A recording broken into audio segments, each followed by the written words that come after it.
You already know more than you think. You just don't know how to read the signs yet. Think about it. How many times have you trusted someone's words only to feel the sting of betrayal later? How often have you smiled back at someone, sensing deep down that their kindness was only a mask? The truth is uncomfortable. Most people are not who they appear to be. Their words are rehearsed, their confidence borrowed, their happiness performed. And yet, the Stoics taught that every mask eventually cracks, that no lie can fully silence the truth that burns beneath the surface. If you dare to see beyond appearances, you'll uncover not just who others are, but who you are in relation to them. This isn't about judgment, it's about liberation, because once you see clearly, you can no longer be deceived, and you can finally live with the strength of someone unshaken by illusion. If you feel that pull toward clarity, please subscribe. As a choice for yourself, a commitment to wisdom, to growth, and to walking the Stoic path toward truth in a world built on masks. Truth 1. Everyone wears a mask. People often wonder why relationships can feel so confusing. Why do we sometimes trust someone only to later feel deceived? Why does the person who looks the happiest often carry the deepest sadness? The uncomfortable truth is that people rarely reveal who they really are. What you see on the surface is not the whole picture. It's a mask, carefully built through years of trying to survive in a world that demands conformity. The Stoics understood this well. They knew that human beings craft personas the way a soldier crafts armor. Not because we want to be fake, but because life has taught us that showing our true selves can be risky. Think about it. As children, we learn very quickly what earns us approval and what earns us rejection. Some kids find that being funny makes them liked, so they carry that humor into adulthood, even on days when they feel crushed inside. Others discover that toughness earns respect, so they walk through life with a hardened shell, even if that shell is hiding tenderness and fear. This is why the world often feels like a stage. Carl Jung once said, "The persona is that which in reality one is not, but which oneself, as well as others, think one is." The persona, or the mask, is not necessarily evil. It helps us navigate society, but it's not the truth. Pay attention to the small cracks, the laugh that lasts too long, the sudden avoidance of eye contact when something personal is mentioned, the shift in tone when a sensitive subject arises. These are the moments where the mask trembles and the real person shows for just a second. Let's make this real with examples. You might know someone who always positions themselves as the strong one. They never complain. They carry everyone else's burdens, and they appear unshakable. But watch closely, and you'll notice tension in their jaw when they're alone, or the way they suddenly grow quiet when vulnerability creeps into a conversation. Their mask of strength exists to protect the fragility underneath. On the flip side, the always cheerful person, the one making jokes, smiling through every difficulty, may not be cheerful at all. Humor becomes their survival strategy. The mask of joy shields them from confronting sadness they can't bear to admit, either to others or themselves. From a Stoic point of view, recognizing masks is not about becoming judgmental or cynical. It's about compassion. Because once you see that someone's arrogance is actually a mask for insecurity, or that someone's endless cheer is actually a defense against despair, you stop taking things personally, you stop being deceived, and instead of reacting with anger, you start responding with patience. That's the other half of this truth. It's not just about reading others, it's about reading yourself. We all wear masks, whether we admit it or not. Maybe your mask is ambition, always staying busy so no one asks about your pain. Maybe it's humor, maybe it's silence, maybe it's control. If you want to see others clearly, you first have to ask, What mask do I wear to survive? This is a deeply Stoic practice, not self-condemnation, but self-awareness. To strip away your own illusions so you can live closer to truth. Socrates once said, "The unexamined life is not worth living." Examining your masks is part of that. Ask yourself, when do I feel the need to perform? When do I laugh, not because something's funny, but because I don't want to answer the real question? When do I put on strength, not because I feel strong, but because I fear being weak? By confronting these questions, you begin to dissolve the distance between the mask and the true self. Now, let's circle back to how this helps you read others. Imagine you're in a conversation with someone who constantly interrupts. The mask says, "I'm confident, I know what I'm talking about." But if you look past the mask, you might see the truth. "I'm afraid of being ignored." Or consider someone who brags endlessly about their achievements. The mask says, "I'm successful." The truth whispers, "I'm terrified that I'm not enough." Once you see this pattern, it's impossible to unsee. And that's powerful, because it not only makes you harder to deceive, it also makes you harder to hate. Aristotle observed, "Knowing yourself is the beginning of all wisdom."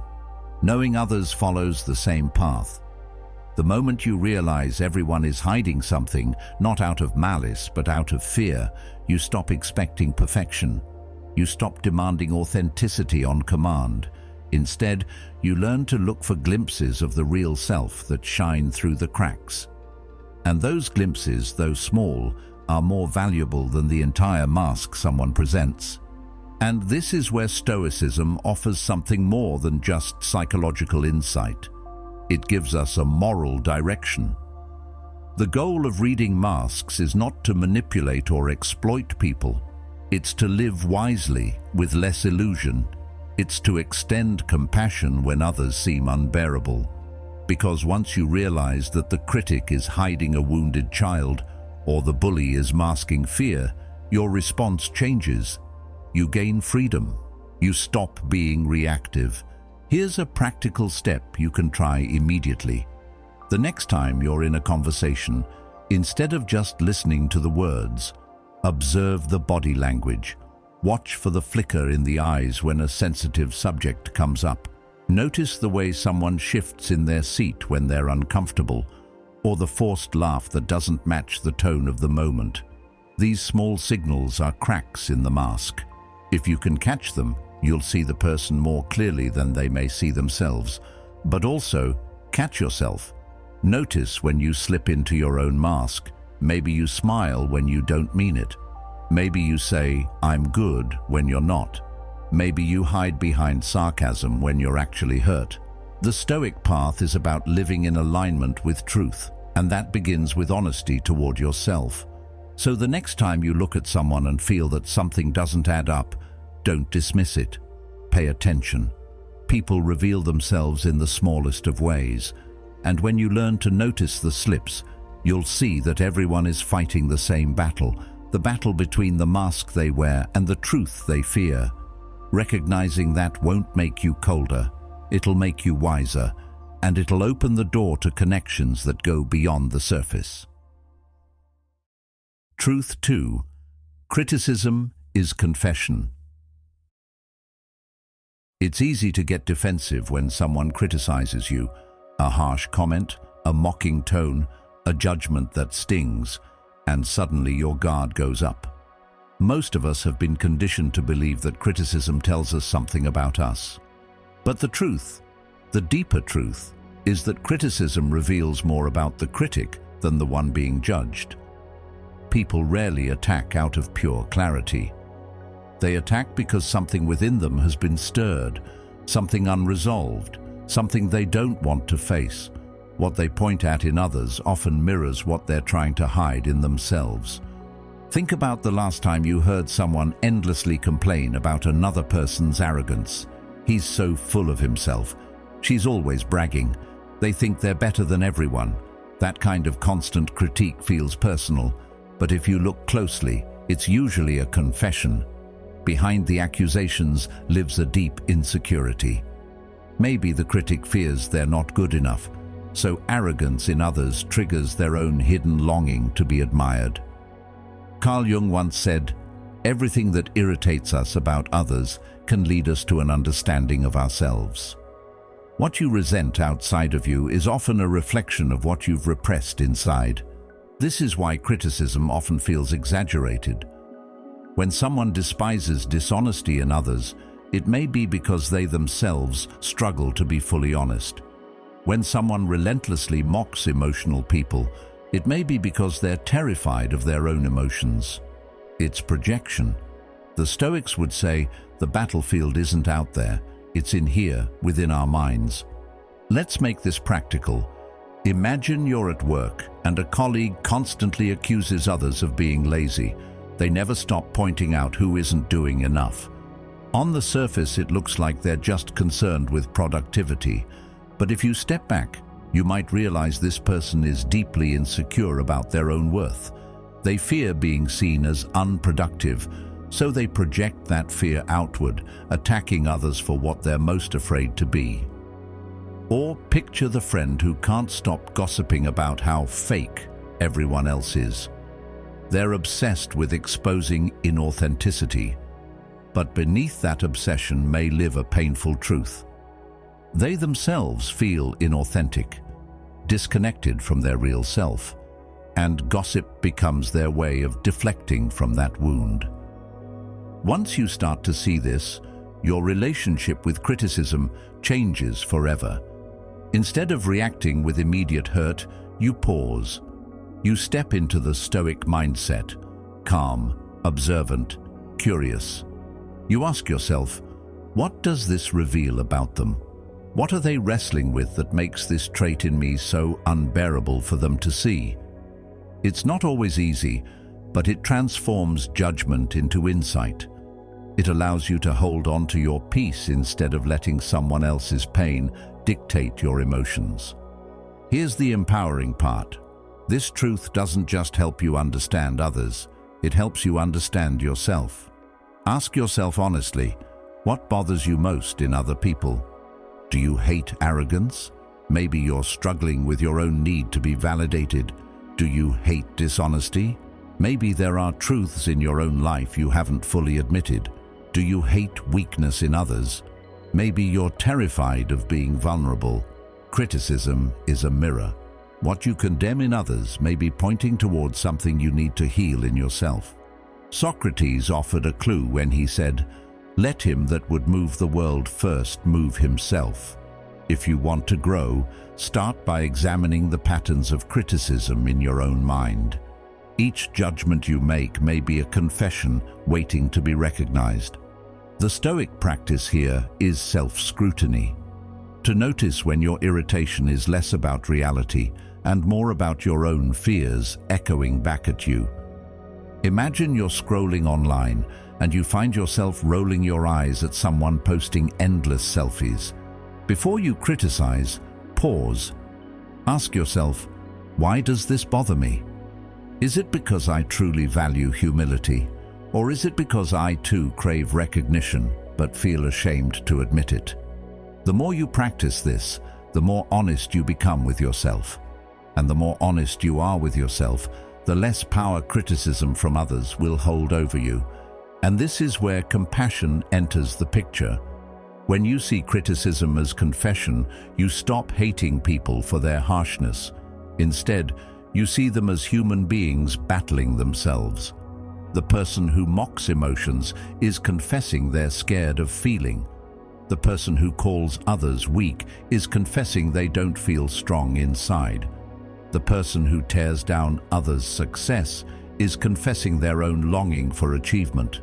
Once you see it, you can't unsee it, and it softens your heart. You may still protect yourself from cruelty. The Stoics weren't naive, but you won't waste energy on hatred. Here's a practice you can try. The next time someone criticizes you, instead of rushing to defend yourself, breathe. Let the words land, but don't let them define you. Then quietly ask, what does this reveal about them? Not in a mocking way, but in a curious, philosophical way. Their criticism may say more about their story than about your character. And if there's truth in what they say, use it. If there isn't, let it go. Either way, you win.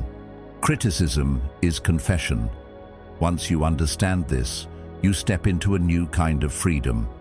You no longer carry the weight of every harsh word. You no longer let other people's projections shape your peace. You become, as the Stoics taught, anchored, not swayed by the winds of opinion, but rooted in clarity. So the next time someone tears into you, don't just hear their words. Listen for the confession hidden beneath. It might change how you see them, and if you're brave enough, it might change how you see yourself. Truth 3. Silence is louder than words. There's a strange tension that fills the air when someone goes quiet. You've probably felt it before. You ask a direct question, maybe something personal, and instead of an answer you get hesitation, a pause, a quick change of subject. They might laugh it off or reply with a short, vague line that feels rehearsed. On the surface, it seems like nothing, just silence. But if you pay close attention, that silence is full of meaning. It tells you more about a person's truth than their carefully chosen words ever could. Human beings are masters of language. From childhood, we are trained to use words as shields, to protect ourselves, to avoid judgment, to gain approval.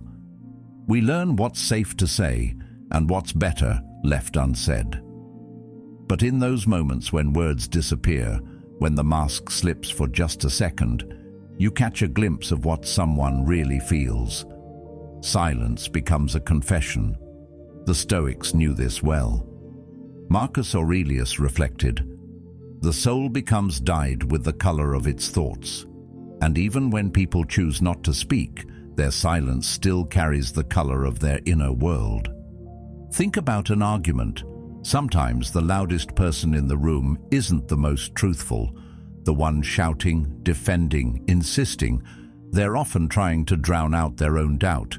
But the person who suddenly grows quiet when a topic hits too close, that quietness reveals a kind of truth. It's the unspoken admission. This hurts me, this scares me, this touches something I don't want to expose. Words may be manipulated, but silence leaks the raw reality. Seneca offered a perspective that applies here. Speech is the index of the mind. But notice, it's not just the speech itself, but also the lack of it.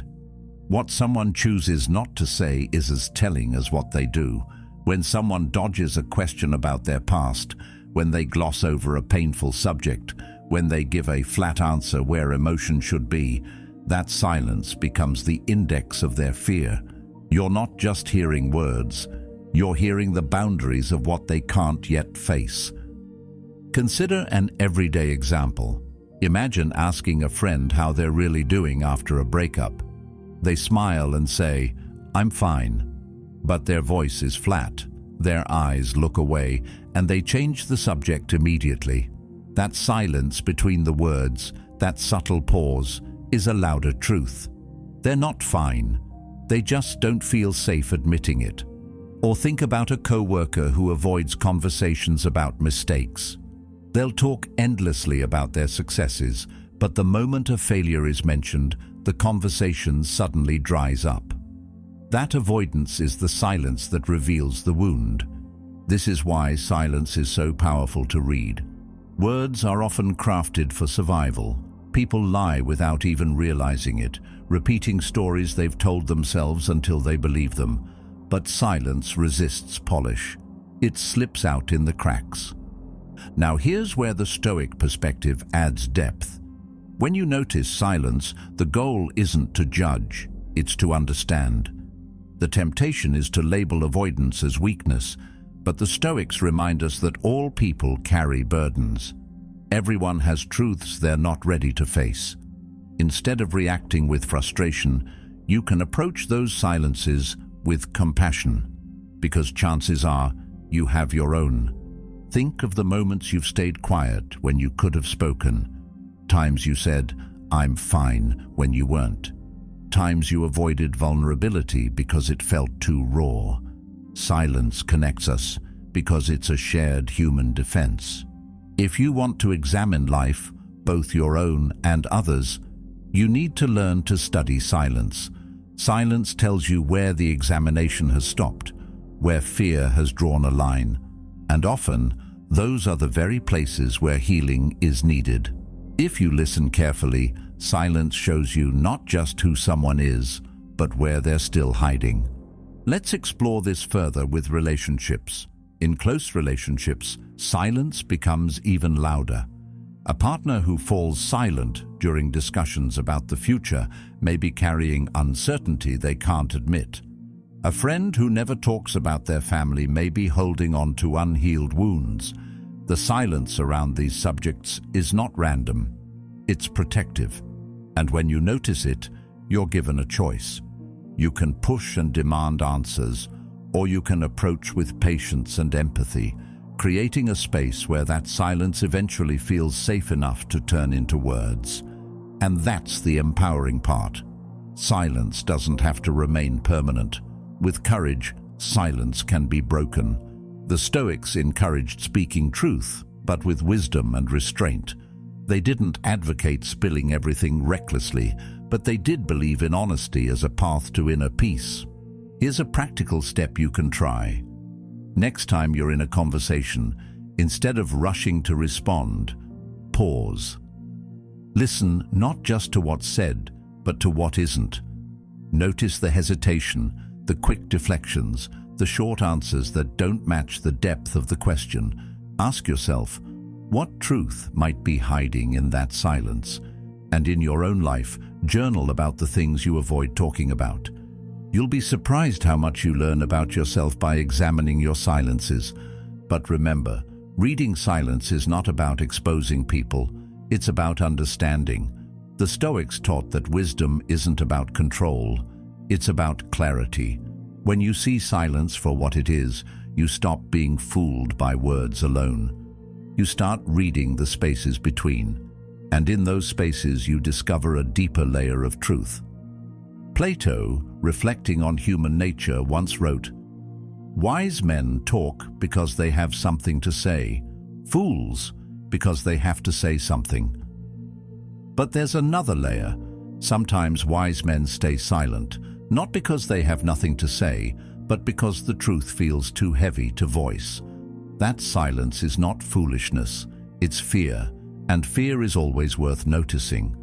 The more you practice this, the more you'll realize how loud silence can be. It echoes in relationships, in workplaces, in friendships. It tells you what people can't yet admit, and it tells you where you too still carry unspoken stories. The Stoic way is to see this clearly, without bitterness, to understand that silence is not emptiness, but a map of where healing is needed. So the next time someone goes quiet after a tough question, don't dismiss it. Don't rush past it. Pause and pay attention. That silence is not nothing. It's a clue, a window, a whisper of truth. And once you learn to hear it, you'll never hear conversations the same way again. Truth 4. Loud virtue signals weak character. We live in a world where appearances often matter more than reality. You've probably noticed it. People constantly broadcasting their goodness, their kindness, their values, as if they're putting on a show for the world to clap for. Social media has made this even louder. The endless declarations of purity, honesty, or moral superiority often feel staged, and deep down, you know something isn't right. Because when a person is truly virtuous, they don't need to convince anyone. Their actions speak for themselves. It's the loud signals, the constant reminders, the exaggerated performance that should make you pause and look deeper. Think about it in everyday life. The person who constantly preaches about honesty is often the one bending the truth when it suits them. The person who brags about humility is usually hungry for recognition. The person who loudly condemns others' flaws often hides the same flaws within themselves. Seneca, in his writings, warned against this very performance. He wrote, "The wise man is content with himself." That line is powerful because it points to the essence of real virtue.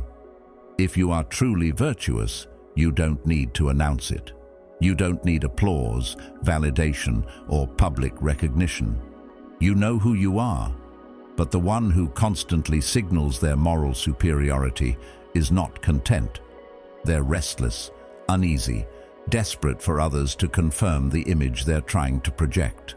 Let's bring this down to a human level. Imagine two people.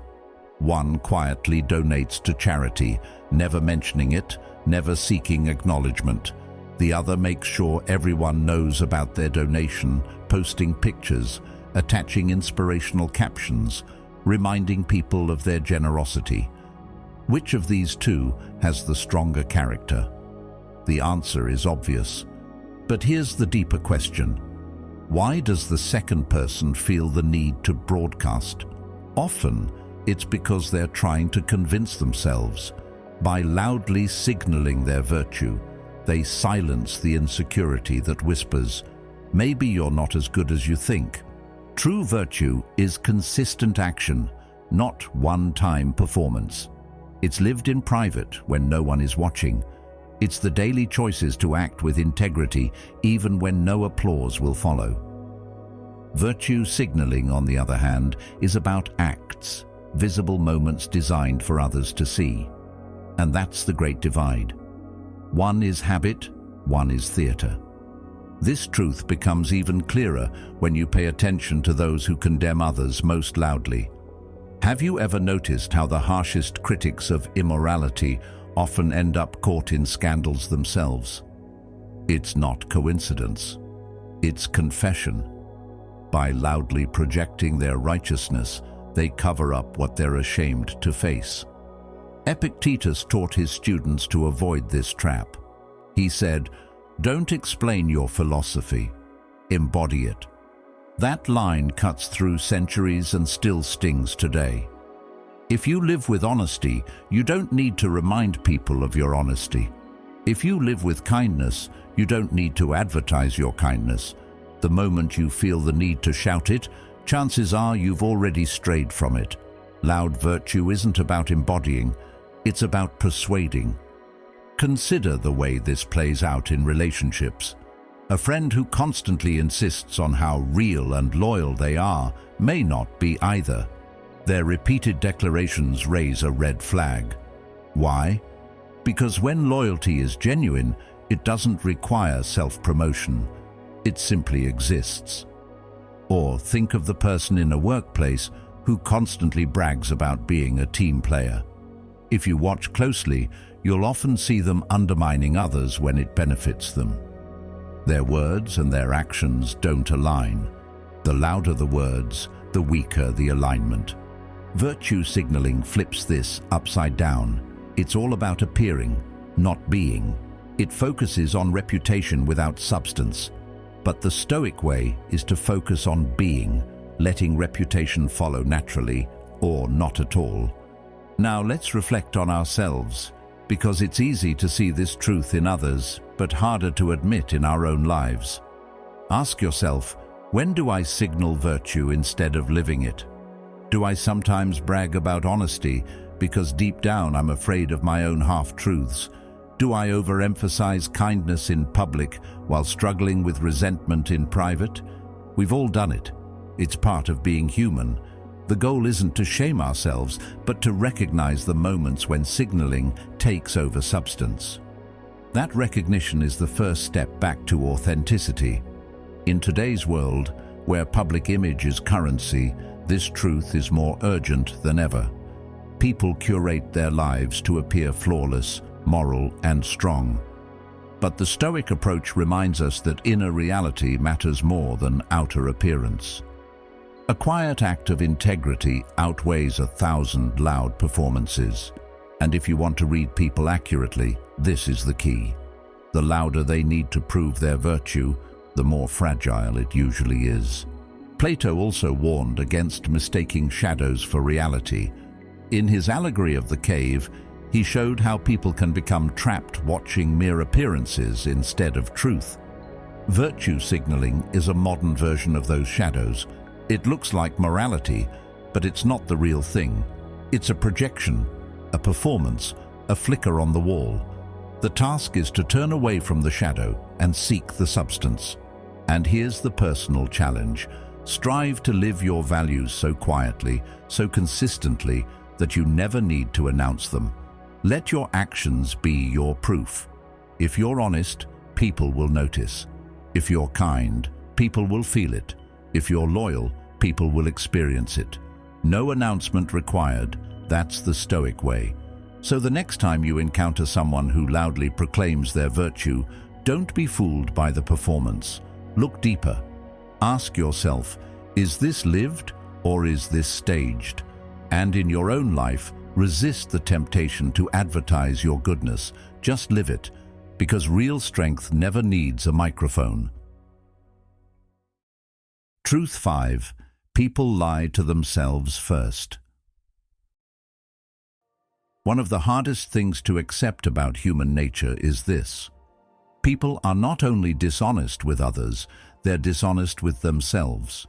In fact, most lies don't begin as an attempt to trick the outside world. They begin inside, whispered in the quiet moments of fear, shame, or regret. Think about how many times you've heard someone say, "I'm fine," when it's clear they're not, or "I don't care anymore," when their heart is still burning with care, or "I'm over it," when you can feel the bitterness sitting in their voice. These aren't calculated attempts to mislead others. They're practice stories meant to convince the self. Self-deception is one of the most powerful forces in human behavior. Why? Because reality can be unbearable. When the truth feels too heavy, too painful, too threatening to who we think we are, the mind invents a version we can live with. It's not always malicious. Sometimes it's survival. The Stoics were deeply aware of this tendency. They didn't see self-deception as harmless. They saw it as dangerous, a kind of prison that prevents growth. Seneca warned, "How long are you going to wait before you demand the best for yourself?" That question digs at the core of self-deception, because often the lies we tell ourselves are delays. I'll change tomorrow. I'll face it when I'm ready. I'll deal with it later. But later stretches into years, and the lies calcify into a life that never moves forward. Consider an example we all know: heartbreak. When someone has been rejected or abandoned, they often say, "I don't care." It's the easiest lie to tell. But if you look into their eyes, if you listen closely, you'll hear the tremble in their tone. They care more than they want to admit. The lie is a shield against pain, but it also blocks healing, because you can't truly heal from something you refuse to acknowledge. Another form of self-deception is pretending to be over failures. People often say, "That didn't matter," or "It wasn't important anyway." But if it really didn't matter, they wouldn't need to insist so strongly. The repetition of the phrase is a tell. Deep down, the sting remains, but the mind has built a protective story around it. This is why the Stoics put so much emphasis on aligning perception with truth. Marcus Aurelius wrote, "If someone can prove me wrong and show me my mistake, I will gladly change, for I seek the truth by which no one was ever truly harmed." That's the opposite of self-deception. It's radical honesty, the willingness to see clearly, even when it's painful. But why is lying to ourselves so common? The answer lies in fear. Fear of rejection, fear of failure, fear of not being enough. Here's the paradox. Self-deception feels protective in the moment, but destructive over time. Think about someone in a toxic relationship. They might say, "It's not that bad," or "They'll change," over and over. The story comforts them in the short term because facing the truth, that they're trapped in something harmful feels overwhelming, but the longer they hold on to the lie, the more they suffer. Let's put this into real life. Imagine someone says, "I've moved on," but their body stiffens at the mention of an old partner's name, or someone insists, "I'm not jealous," while their eyes flash with envy. Or they repeat, "I'm fine," so often it begins to sound mechanical. These are clues. They show that the lie isn't meant for you, it's meant for themselves. And if you want to truly read people, you have to listen not just to their words, but to the tension underneath. But self-deception is the enemy of knowing yourself. That's why so many people live in contradiction, saying one thing while doing another. They insist they don't want love but chase it endlessly. They insist they don't need approval but crumble without it. They insist they're strong but avoid situations that test them. The contradiction isn't hypocrisy, it's blindness. They've convinced themselves of a story, and the story is running their life. Here's the empowering message. You can use this truth not only to read others, but to liberate yourself. Start by asking, what lies do I tell myself? Do I say I'm fine when I'm not? Do I minimize my pain because I fear it will overwhelm me? Do I pretend I don't care so I don't have to face disappointment? These are difficult questions, but the Stoic path is about courage. Think of the times you've denied your own feelings. Maybe you pretended you weren't hurt by someone's words, but carried the sting for weeks. Maybe you told yourself a goal didn't matter when you failed, even though it mattered deeply. Each time, the lie delayed your growth. The Stoics would urge you to face the sting directly, to accept the pain without adding the second layer of deception. Pain, they taught, is part of life, but self-deception multiplies it, creating suffering out of denial. Aristotle spoke about virtue as living in alignment with reason and truth. He believed that happiness comes from living in accordance with reality, not illusion. That's why people who lie to themselves often seem restless, unfulfilled, even when they claim to be fine. Their inner life is split. They've chosen comfort over truth, and comfort never lasts. So how do we move past this? How do we stop lying to ourselves? The first step is awareness. Pay attention to your own words. Notice when you repeat phrases like, "I don't care," "It doesn't matter," or "I'm fine." Ask yourself, is this real, or am I trying to protect myself? The second step is courage. Have the bravery to admit when you're hurt, jealous, scared, or not over something. The Stoics would say that honesty with yourself is the foundation of strength. Because once you face reality, you can work with it. You can heal, adapt, grow. The same goes for how you read others. Don't just take their words at face value. Look for the mismatch between their story and their signals. If someone says they've moved on but can't stop talking about the past, believe the behavior, not the words. If someone claims they're fine but their body language screams otherwise, trust the tension. People may lie to themselves, but their lies always leave cracks. And if you can see the cracks, you can see the truth. Self-deception is humanity's oldest trick, but it doesn't have to rule you. The Stoics believed that freedom comes from seeing clearly yourself and others. Once you strip away the lies, you begin to live in alignment with reality. And reality, though painful at times, is the only ground strong enough to build a meaningful life on. So remember this. The next time you hear someone say, "I'm fine," pause. Look past the words. Ask yourself, are they telling me the truth, or are they trying to tell it to themselves? That small shift in perception will change how you see people forever. And if you're willing to turn the same question inward, it will change how you see yourself too.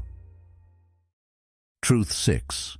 Superiority masks inferiority. We've all met that person who walks into a room and makes sure everyone knows exactly how important they are. Maybe they brag endlessly about their achievements. Maybe they interrupt every conversation to remind you of what they've done. Or maybe they subtly, or not so subtly, belittle others to keep themselves on top. At first they can seem confident, even intimidating, but if you look closer, if you peel back the layers, you'll often see something else hiding underneath. That performance of superiority. It's usually a mask, and behind it is something fragile, a deep fear of being overlooked, dismissed, or forgotten. The Stoics were masters at seeing through appearances like this. They believed that real strength doesn't need to prove itself.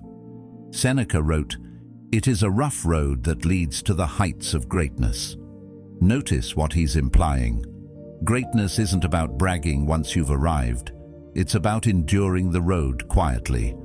People who constantly need to announce their greatness are usually showing you the opposite, how insecure they are about whether it's real.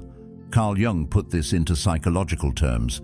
He said, "Where love rules, there is no will to power, and where power predominates, love is lacking."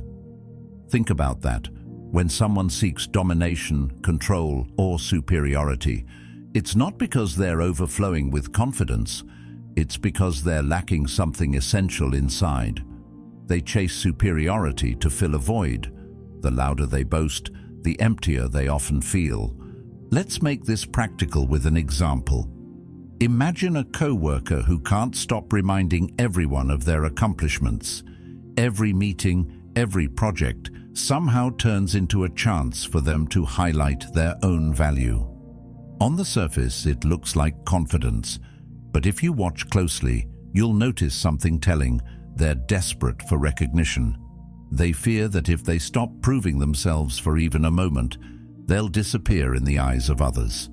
Their superiority is not strength.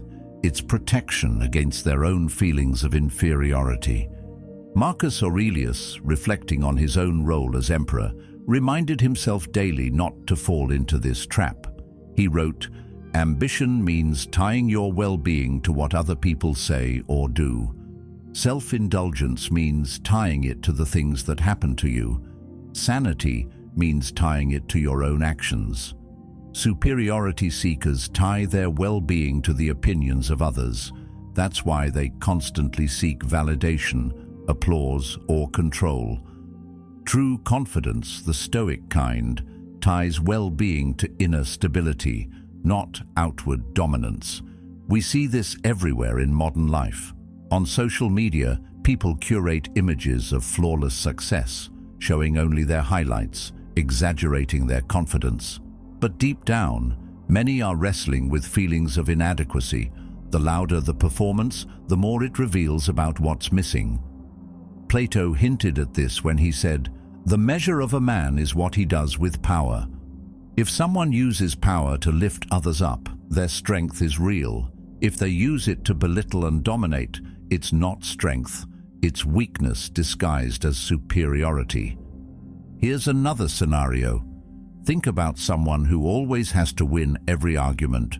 Even over the smallest detail, they can't bear to be corrected. On the outside, they might look intelligent or dominant, but look deeper. What kind of person fears being wrong so much that they need to dominate every conversation? It's not someone at peace with themselves. It's someone afraid that being wrong makes them unworthy. Their superiority in debate is masking their fear of inadequacy. Now, here's the interesting part. People who mask inferiority with superiority don't always know they're doing it. Often it's unconscious. But as Stoicism teaches us, defenses built on illusion are fragile. Sooner or later the cracks show. The person who constantly brags eventually reveals their deep need for validation. The person who belittles others exposes their own hidden shame. The person who dominates every space eventually exhausts those around them, showing that their control is fueled by fear, not strength. The superiority mask is pretending without being. It's presenting an image of power without the foundation of peace. The Stoic challenge is to strip away pretense and live honestly, to be quietly strong rather than loudly superior. Let's pause here and turn the question inward. Because it's easy to notice superiority masks in others, but harder to notice in ourselves. Ask yourself, when do I feel the need to prove myself? When do I exaggerate my accomplishments? When do I belittle others to feel taller? These are signals of hidden insecurities, and the Stoic path is about facing those insecurities directly, not covering them up with noise. In relationships, this truth is especially visible. A partner who constantly reminds you of how lucky you are to have them, who dominates conversations and minimizes your voice, is rarely as confident as they appear.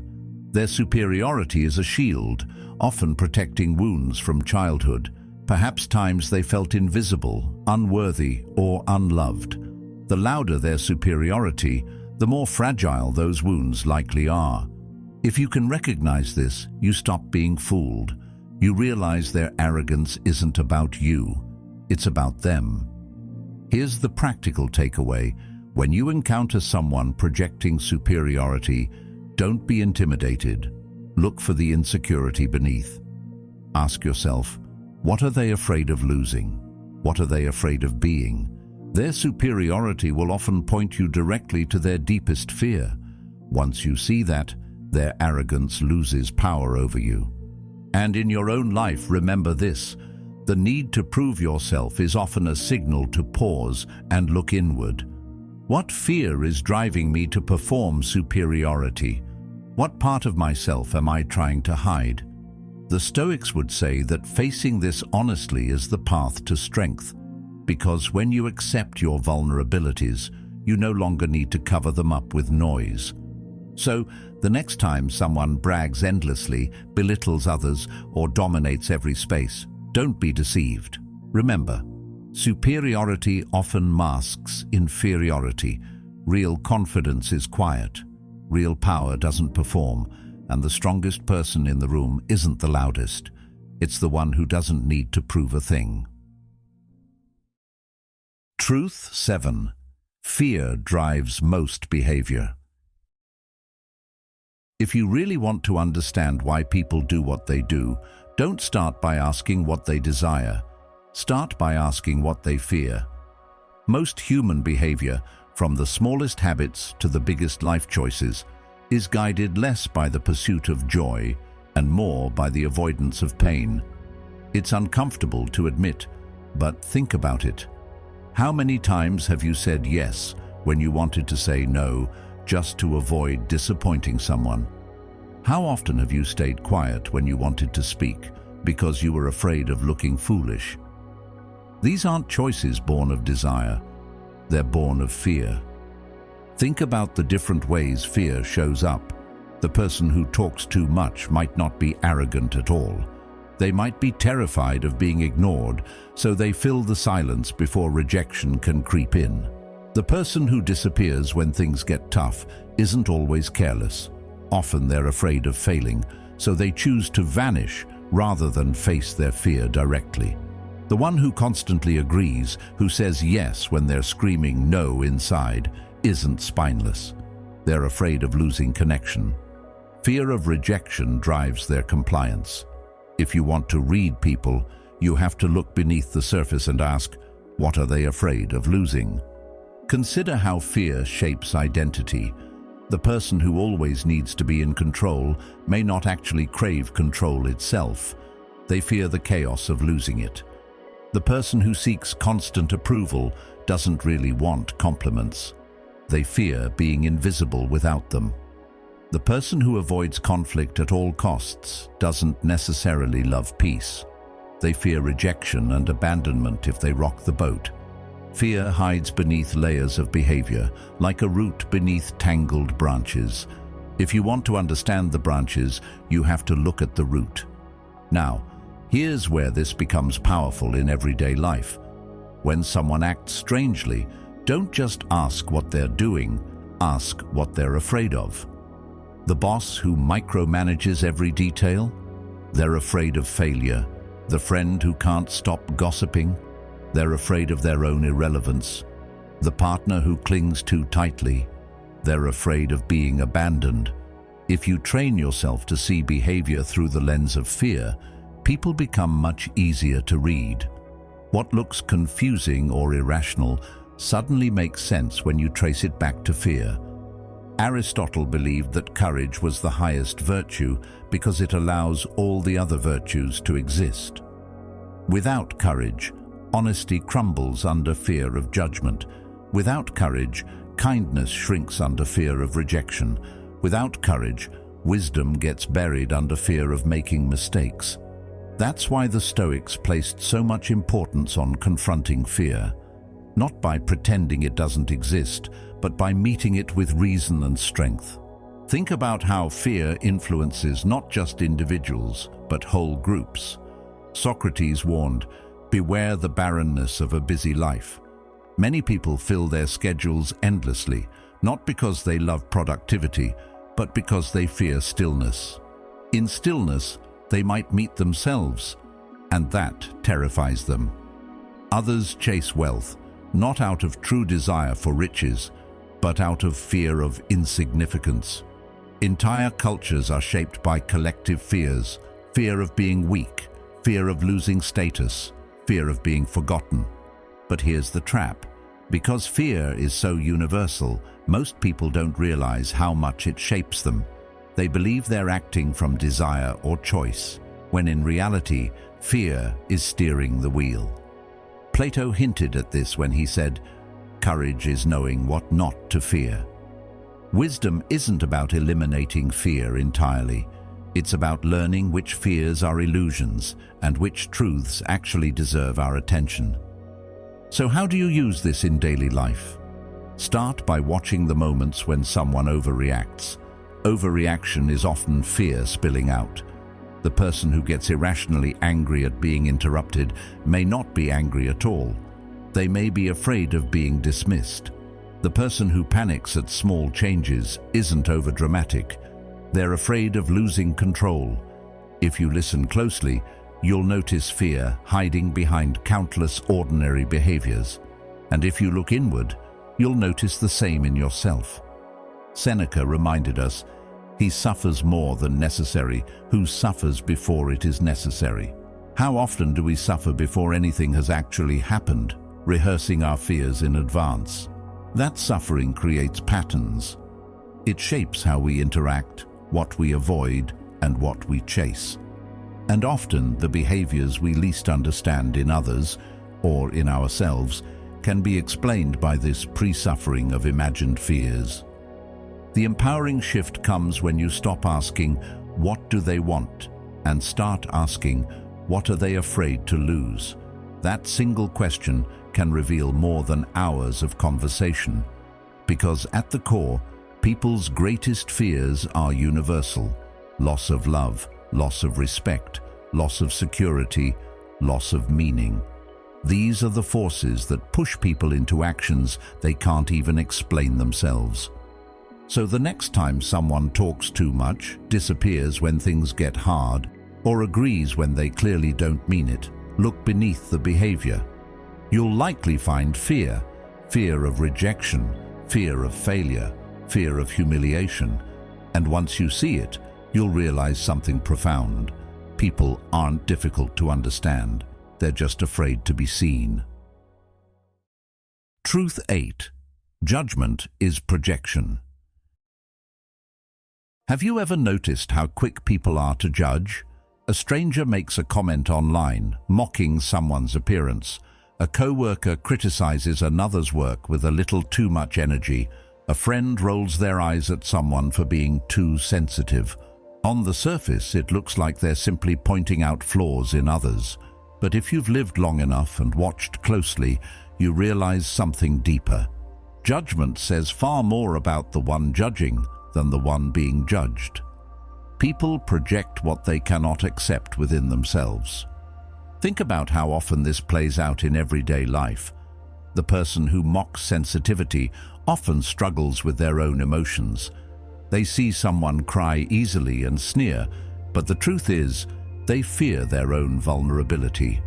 They can't stand the mirror that sensitivity holds up to them, or consider the person who relentlessly criticizes other people's appearances.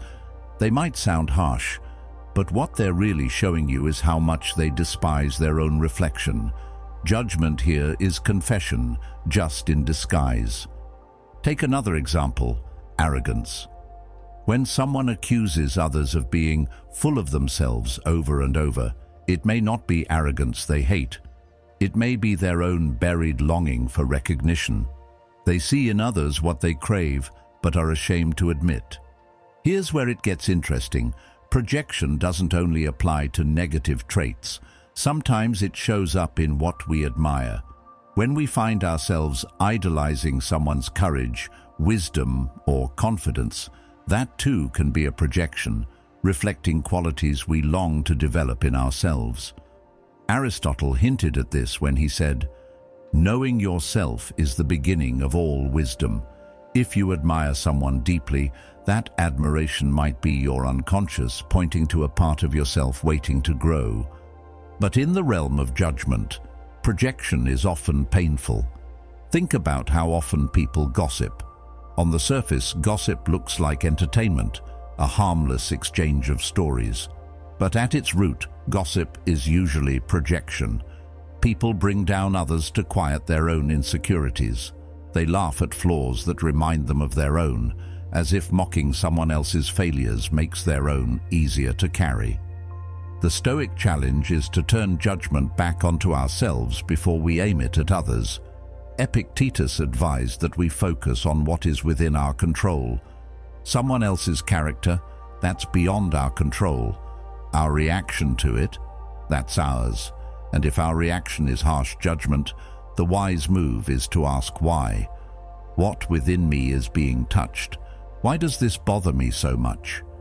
If you follow that line of questioning, you often uncover hidden fears or desires you've been avoiding.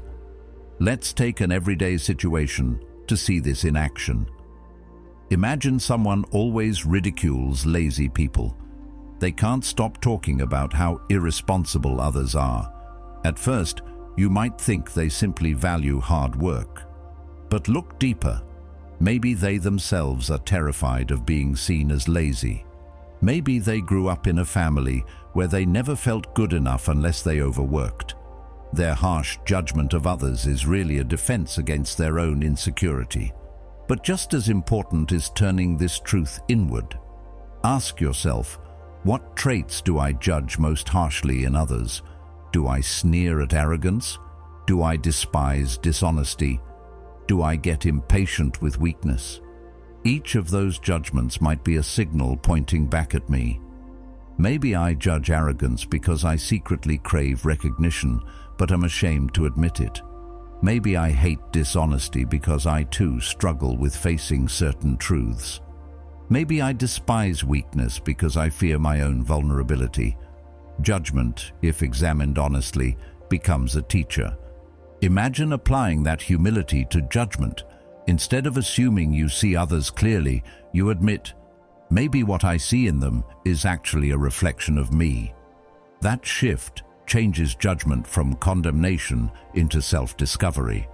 Carl Jung also warned, the most terrifying thing is to accept oneself completely. Projection exists because most people can't do this. They can't accept their flaws, so they exile them, projecting them onto others.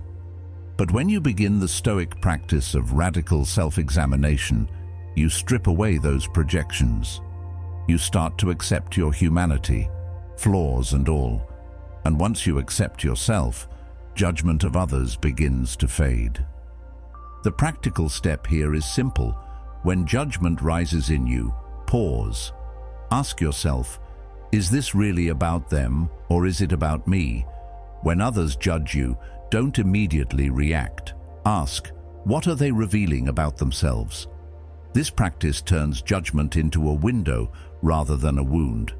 You stop being pierced by it, and instead, you learn from it. Marcus Aurelius urged himself daily to meet others' flaws with patience. He wrote, "When you wake in the morning, Remember, you will meet people who are meddling, ungrateful, arrogant, dishonest, jealous, and surly. Notice his posture, not anger, not surprise, but calm recognition. He understood that these flaws are human and often projections of pain. That wisdom can guide us too. So the next time someone mocks sensitivity, criticizes appearances, or attacks someone else's character, look deeper.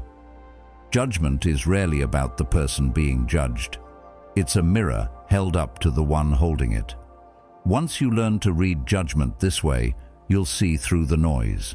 And perhaps more importantly, you'll see yourself more clearly too. Truth 9. Fake confidence hides guilt. We live in a culture that glorifies confidence. Everywhere you look, people are told to act certain, look strong, never let them see you sweat. And because of this, you'll meet countless individuals who project an image of being unshakable, the ones who walk with their head high, their voice firm, and their posture unbending. But here's the uncomfortable truth. Many times what looks like unbreakable confidence is actually a mask. Beneath that mask lives guilt, regret, and fear.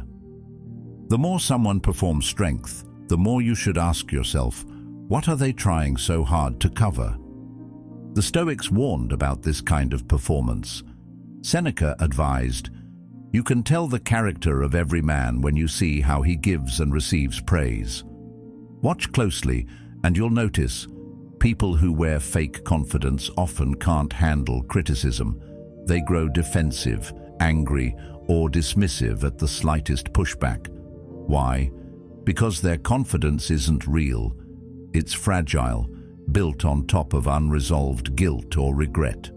A single crack threatens to expose everything they've been trying to hide. Think about someone who constantly insists on their own competence. They talk endlessly about how capable they are, how they always know what to do. Yet the moment a mistake is pointed out, they lash out. That's not strength, that's guilt. Guilt over past failures they've never made peace with. Their exaggerated confidence is just a shield protecting that wound. You've probably seen this in leaders. A boss who never admits when they're wrong. A politician who doubles down even when caught in a lie. A teacher who pretends to know everything even when they don't. Outwardly, they look certain. Inwardly, they're haunted by the guilt of not being enough, of not living up to their own image.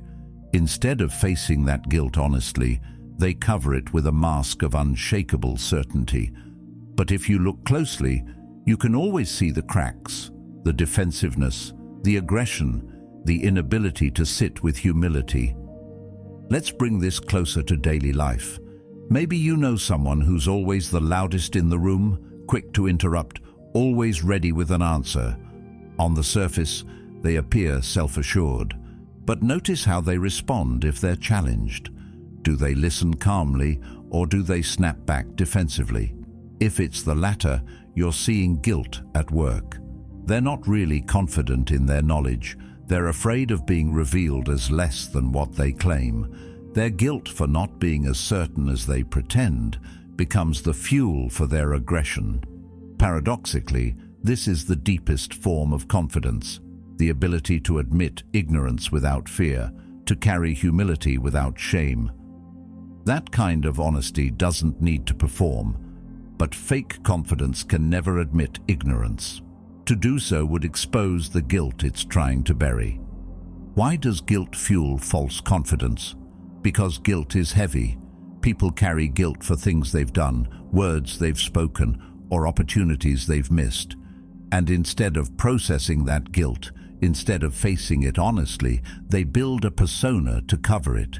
It's easier to pretend to be unshakable than to admit, "I regret what I've done." But the Stoics would argue that this path only deepens the wound. Plato also hinted at this tension between inner reality and outer appearance. He said, "The greatest wealth is to live content with little." Apply this to confidence. The greatest strength is to live content with your limitations, to be at peace with imperfection, but the one who pretends to have it all figured out is never content. Their guilt whispers constantly, and they drown it out by projecting certainty. Here's a personal reflection worth considering. When have you faked confidence to cover something you regretted? Maybe you walked into a meeting pretending to be fully prepared when you knew you weren't. Maybe you projected strength after making a mistake because you didn't want anyone to see your guilt. We've all done it.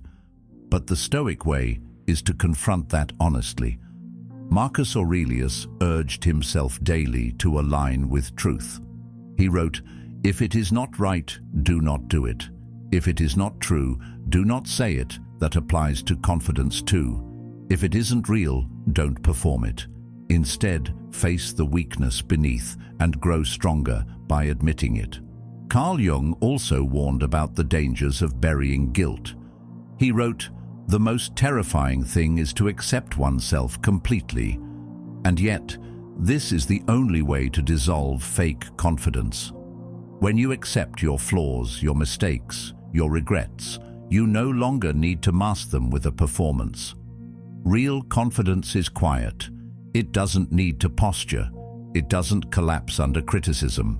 It accepts weakness because it knows weakness is part of being human." So how do you spot fake confidence in others? Look for overcompensation. The person who always needs to be the smartest, the strongest, the most certain, the one who cannot admit mistakes, the one who grows defensive when questioned. These are signs of guilt and insecurity, not true strength. And how do you avoid falling into this trap yourself? Practice the Stoic art of humility. Admit mistakes quickly. Accept ignorance without shame. Let go of the need to appear flawless. The paradox is that the less you need to perform confidence, the more confident you actually are. Aristotle believed that virtue lies in balance. Not too much, not too little, but the right measure. Applied here, confidence in balance is steady, humble, and real. Too little confidence is weakness. Too much, especially when it's loud and defensive, is usually guilt in disguise. The balance is found when you live in truth, honest about your strengths, honest about your flaws. In relationships, this truth is transformative. The partner who never apologizes, who insists on always being right, isn't truly secure. They're hiding guilt under the mask of superiority. The friend who dominates every conversation isn't brimming with certainty. They're terrified of being unseen. Once you understand this, you stop being fooled by the performance. You see the guilt beneath the mask, and you respond not with intimidation, but with clarity and compassion. So remember this: when someone looks unshakable, look closer. If their confidence is defensive, brittle, or aggressive, it's probably built on guilt. Real confidence doesn't need to shout. It doesn't fear mistakes. It doesn't collapse under criticism. It simply exists, steady and quiet, like a mountain. And the strongest people you'll ever meet aren't the ones who look perfect. They're the ones who no longer need to pretend.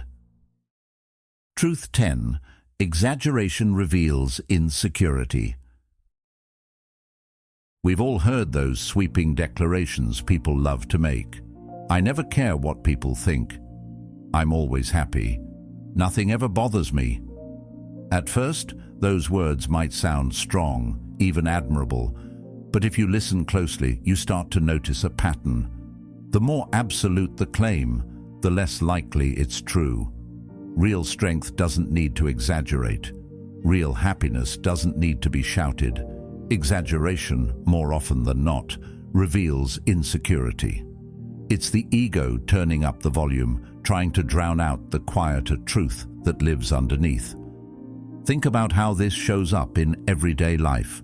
The friend who constantly declares they're so over someone usually isn't over them at all. The co-worker who repeats, "I never get stressed," is often the one who secretly loses sleep every night. The person who insists they always tell the truth is often hiding something.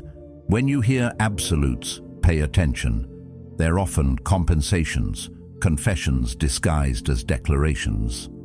Seneca saw through the trap of exaggeration centuries ago. He wrote, "No man is crushed by misfortune unless he has first been deceived by prosperity." Exaggeration deceives us in the same way. It paints life in extremes, when in reality, life is full of nuance. To say, "I'm always happy," is to deny half of what it means to be human. To say, "I never struggle," is to hide from the truth that everyone struggles. By exaggerating, people reveal their discomfort with life's balance, their refusal to admit imperfection. Let's take a closer look at why people exaggerate. At its core, exaggeration is a plea. It's someone saying, "Please believe this about me because I don't fully believe it myself." If they were truly confident, truly happy, truly at peace, they wouldn't need to make such bold declarations. Real confidence is quiet. Real joy doesn't need constant advertisement. It simply exists. But here's the deeper insight. Exaggeration isn't just about deceiving others. It's often about deceiving ourselves. We repeat absolutes because we're trying to convince ourselves of them. "I never care what people think" becomes a mantra, not because it's true, but because the speaker desperately wishes it were. In that sense, exaggeration is self-deception spoken aloud. Consider relationships. Imagine someone constantly saying, "I don't need anyone. I'm perfectly fine on my own." Sometimes that's true, but often, the louder the claim, the more it hides the opposite. A longing for connection, a fear of vulnerability. Or think about someone who declares, "I'm always honest." If you watch closely, you'll often find they're bending the truth somewhere. The exaggeration is a shield, not a mirror. Exaggeration is a misuse of power, the power of words. Instead of using words to reveal truth, exaggeration twists them to hide truth. But the irony is that in hiding, it also reveals. The louder the exaggeration, the more fragile the truth underneath becomes visible to anyone paying attention. Now, what does Stoicism teach us about dealing with this? First, don't take exaggerated claims at face value. Read the insecurity beneath. If someone says, "I'm always happy," hear the whisper, "I'm afraid of admitting when I'm sad." If someone says, "I never need help," hear the quiet truth, "I don't know how to ask for help." By learning to hear what exaggeration hides, you see people more clearly. Second, examine your own exaggerations. When do you use absolutes? Do you tell people, "I don't care," when you actually do? Do you insist, "I'm fine," when you're struggling? These exaggerations are windows into your own insecurities. Let's think about how this applies to leadership. A leader who constantly insists, "I always know what to do," is not leading from wisdom. They're leading from insecurity. The truly wise leader can say, "I don't know," without shame. Marcus Aurelius ruled the largest empire in the world, yet he wrote daily reminders to himself of his flaws, his fears, his need for humility. That's true confidence, grounded, quiet, real, the opposite of exaggeration. Carl Jung pointed out another important truth. Where your fear is, there is your task.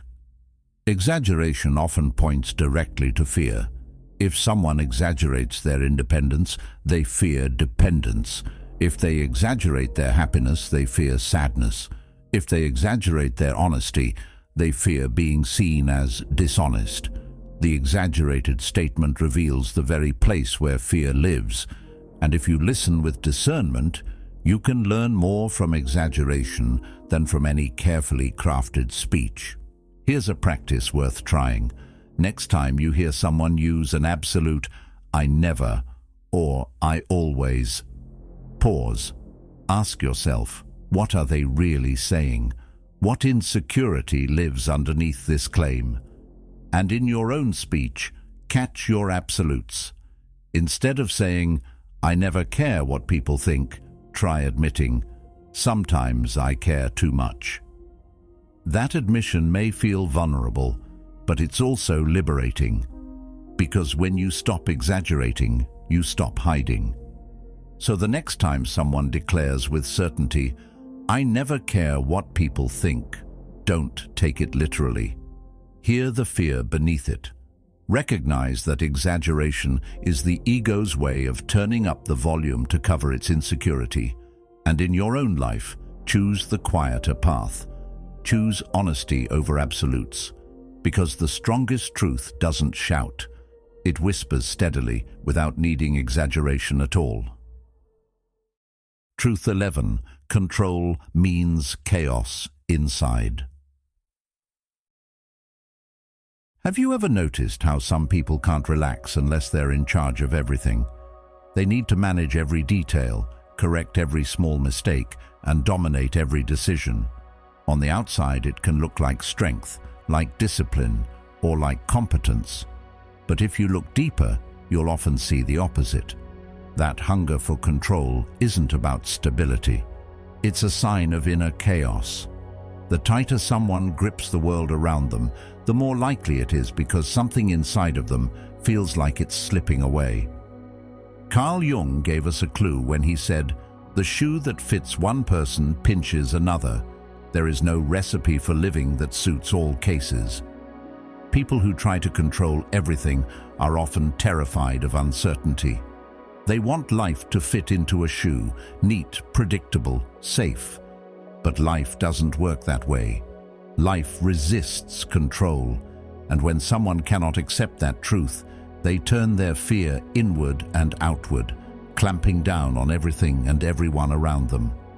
What looks like power is usually desperation.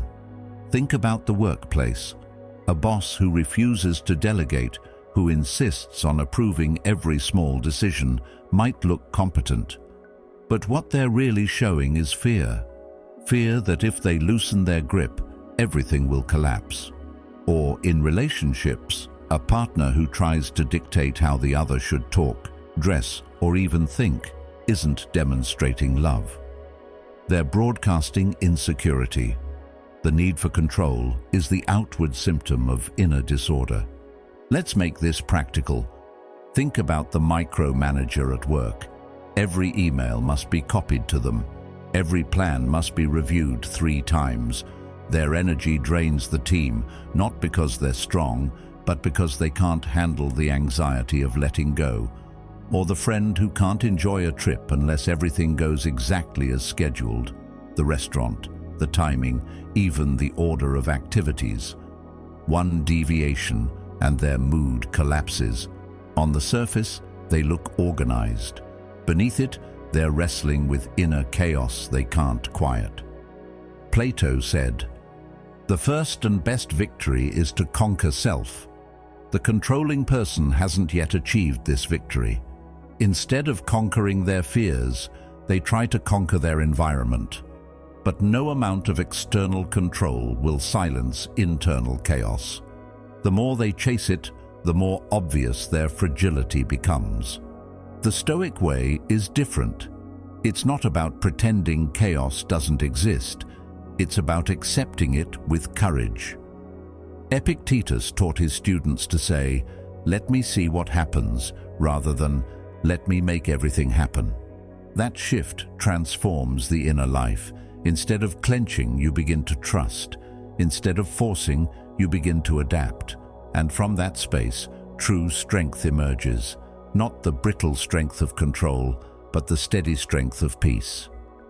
Now think about your own life. When do you try to control too much? Maybe you rehearse conversations endlessly in your head, afraid of saying the wrong thing. Maybe you plan everything down to the minute because uncertainty terrifies you. Maybe you correct others constantly, not because you need perfection, but because imperfection makes you anxious. These aren't signs of strength. They're signs of places where fear is still running the show. Aristotle reminded us that virtue lies in balance. Courage is the balance between fear and recklessness. In the same way, healthy order is the balance between chaos and rigidity. The person who cannot tolerate uncertainty has tipped out of balance. Their desire for control exposes their fear of life itself. And life, the Stoics would say, can never be fully controlled, only embraced. Consider relationships again. When a partner feels the need to dictate everything, it often pushes the other away. They may think control will create security, but it actually destroys it. Love, like life, requires trust.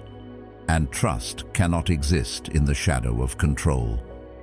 Socrates hinted at this when he said, "He who is not contented with what he has would not be contented with what he would like to have." The controlling person is never content. No matter how much they control, it's never enough, because the real battle isn't outside, it's inside. Seneca offered a freeing perspective. He who is brave is free. Freedom doesn't come from holding on tighter. It comes from releasing the grip, from being brave enough to let life unfold. The controlling person thinks they're strong, but in reality, they're enslaved to their own fear. True strength lies in loosening the grip, in meeting uncertainty with calm rather than panic. And what about you? Can you let go when things don't go according to plan? Can you sit with uncertainty without trying to bend it to your will? The Stoics would encourage you to practice letting go daily. Start small. Leave something unplanned and see how you respond.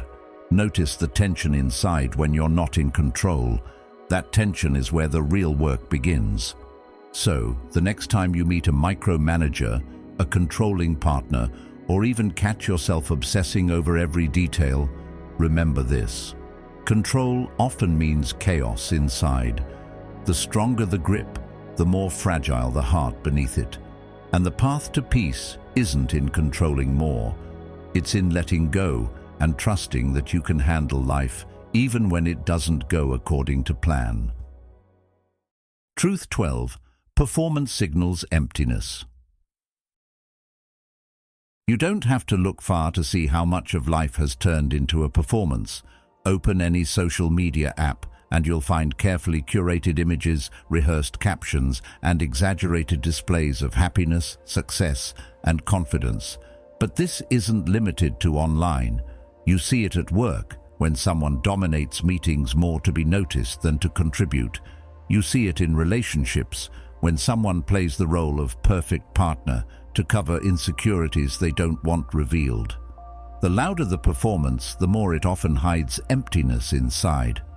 Real peace doesn't need a spotlight.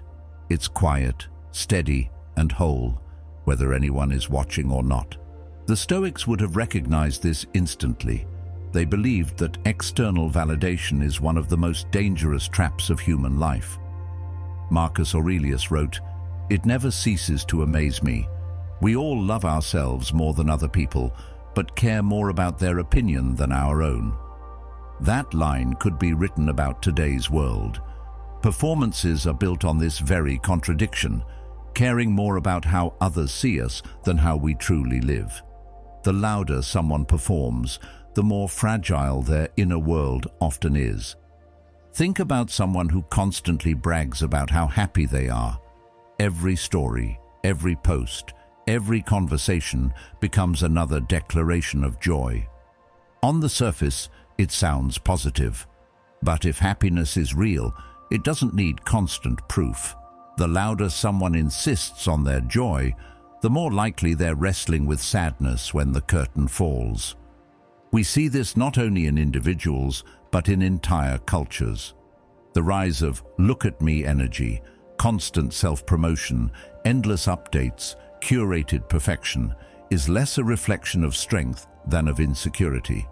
People are terrified of being invisible, so they perform to avoid silence. Epictetus offered a different path. He told his students, "First say to yourself what you would be, then do what you have to do." Notice the order: be before you appear. True character begins with being, not performing. But performance reverses this order. It focuses entirely on appearing before others while neglecting the substance underneath.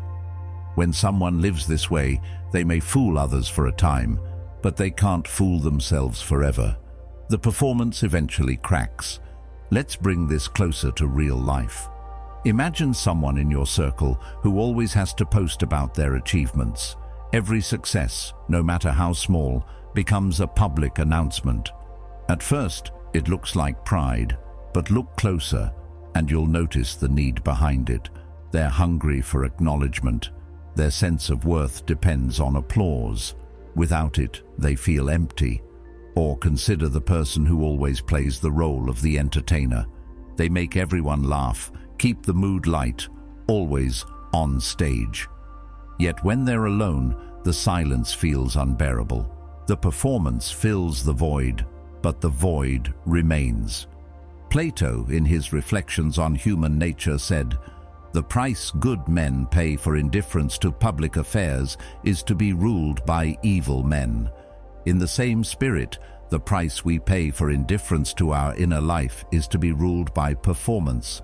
When we don't tend to our own soul, performance takes over, dictating how we act, what we show, and even how we define ourselves. And the cost of that is authenticity.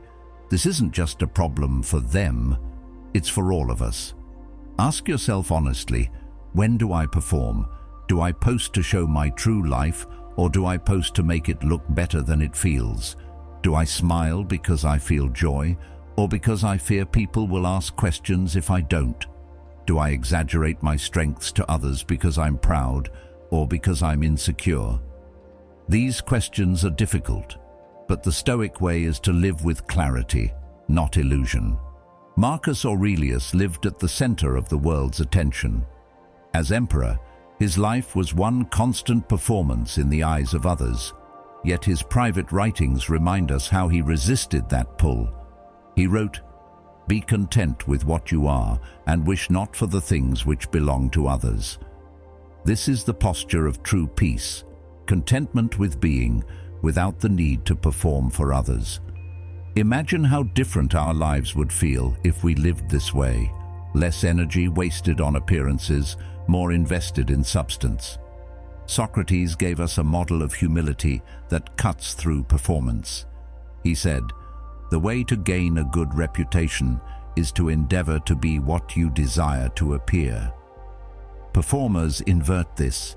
They strive to appear without doing the harder work of becoming. But reputations built on performance are fragile. They collapse the moment reality doesn't match the show. Only when we live as we desire to appear, quietly, consistently, does strength become unshakable. Aristotle too spoke of balance. He warned against extremes and praised moderation as the path to virtue. Performance is always an extreme, an overcompensation, a stretching of reality into spectacle. The person who constantly needs to be seen has tipped out of balance, living for appearances instead of substance. The Stoic way would be to return to equilibrium, where actions matter more than applause.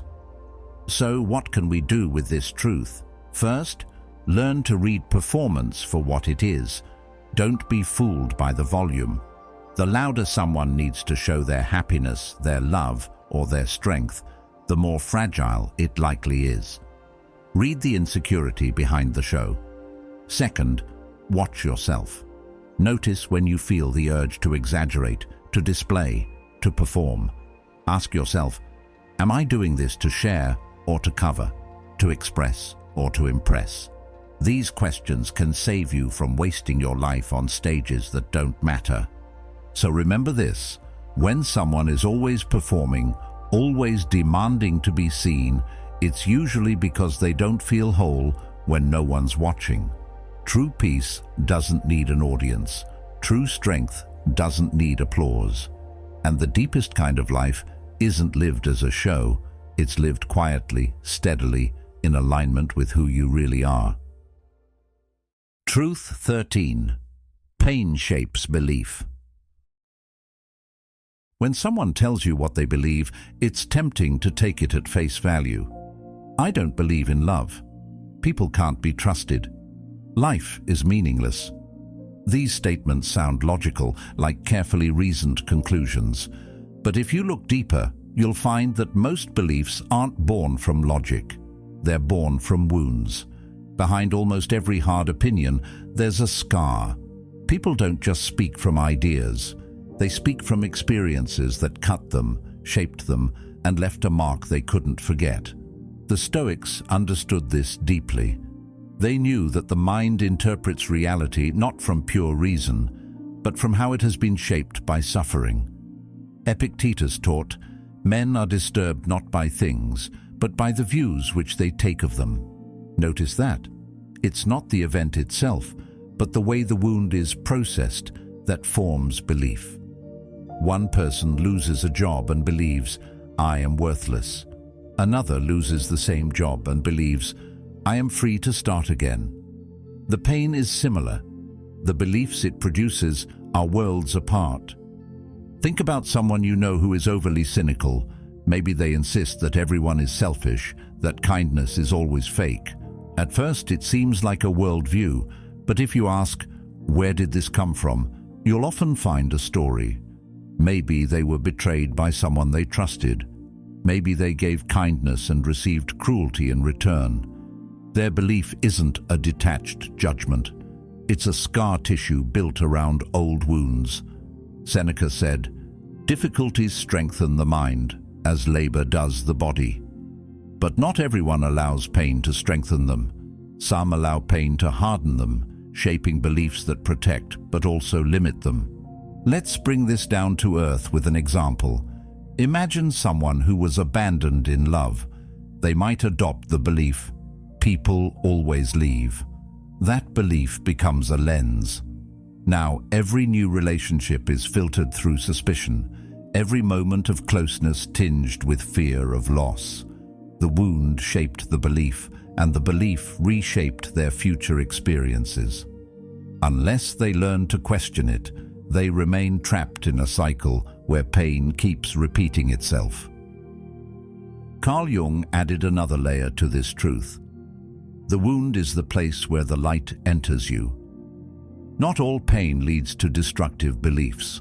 For some, pain becomes the foundation of wisdom. The person who was betrayed may learn to value honesty fiercely, not out of bitterness, but out of clarity. The one who experienced loss may develop gratitude for life's fragile moments. The key difference lies in whether the person confronts the wound or hides from it. Unexamined pain hardens into limiting beliefs. Examined pain can open into wisdom. The Stoics leaned heavily on this practice of examination. Epictetus encouraged reflection each night, reviewing the day, asking where he reacted poorly and where he could improve. This wasn't just moral discipline, it was psychological hygiene. By reflecting, he prevented pain from quietly hardening into false beliefs. Without reflection, anger becomes, people are always against me. Fear becomes, the world is unsafe. But with reflection, pain is seen clearly and transformed into growth. Plato suggested that philosophy itself begins with wonder. But in practice, many people's philosophy begins with wounds.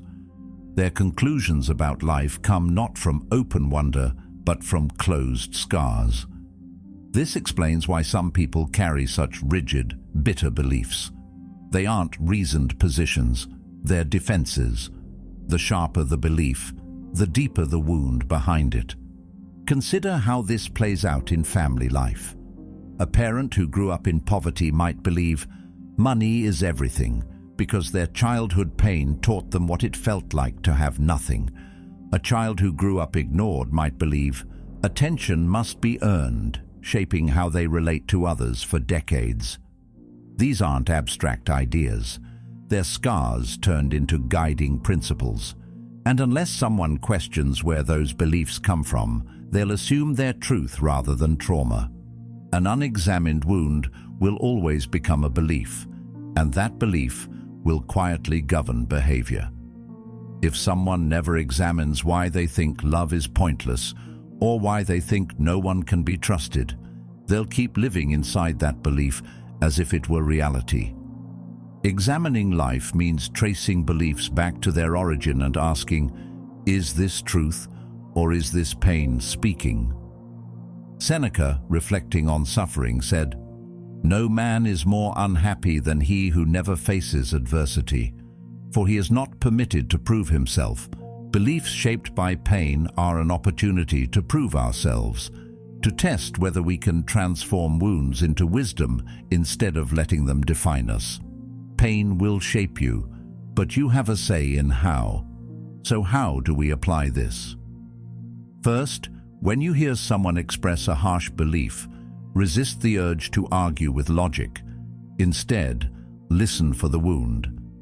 If someone says, all relationships are toxic, don't bombard them with counterexamples. Ask yourself, what heartbreak might live behind that statement? When you understand the wound, you understand the belief. And second, turn the same practice inward. Ask, what beliefs do I carry that might have been shaped by old pain? Do I distrust easily because I was betrayed? Do I avoid risk because I once failed? Do I protect myself with cynicism because hope once hurt me? Marcus Aurelius modeled this inner questioning in his journals. Again and again, he challenged his own judgments, testing them against reason and reminding himself not to let pain dictate his worldview. He refused to let wounds define his philosophy, and that's the Stoic path. To see clearly, to accept pain without turning it into a permanent distortion. Carl Jung warned, "Until you make the unconscious conscious, it will direct your life and you will call it fate." Beliefs born from pain live in the unconscious. They become automatic, invisible, guiding choices without us realizing. But once you bring them into consciousness, once you ask, what hurt me into believing this, you take back your freedom. So the next time you hear someone declare, love isn't real or people can't be trusted, don't take it as raw philosophy. Hear the story behind it. Every hard opinion carries a scar. And if you want to truly read people and truly understand yourself, you have to look not just at the belief, but at the wound that shaped it. Truth 14. How they treat the weak shows who they are. It's easy to act polite when the spotlight is on you. Most people can smile at their boss, show respect to someone powerful, or treat an authority figure with courtesy. But if you want to know who someone really is, don't look at how they treat those above them. Watch how they treat those who can't give them anything in return. The waiter, the cashier, the stranger asking for directions, the colleague with no influence. That's where character is revealed. Not in how we treat the strong, but in how we treat the weak. Think about everyday life. Someone may be charming to their manager, always respectful, always agreeable. But the moment a server gets an order wrong, they snap with anger. That one moment tells you more about their character than months of polite behavior at work. The same goes for relationships. A person might treat their partner well in public, but dismiss their concerns in private. True character isn't about performance. It's about consistency, especially when compassion is optional. Let's pause here and consider why some people mistreat the weak. Often, it's projection. They carry their own feelings of powerlessness, so they seize any opportunity to feel superior. Mocking, belittling, or dismissing those below them becomes a way of patching their own insecurity. Jung described this dynamic as shadow projection, attacking in others what we can't face in ourselves. When someone demeans the powerless, it's rarely about the person they're attacking. It's about their own inner emptiness. Aristotle emphasized the role of virtue in action. He wrote, "The greatest virtues are those which are most useful to others. By that measure, compassion toward the vulnerable is one of the highest virtues."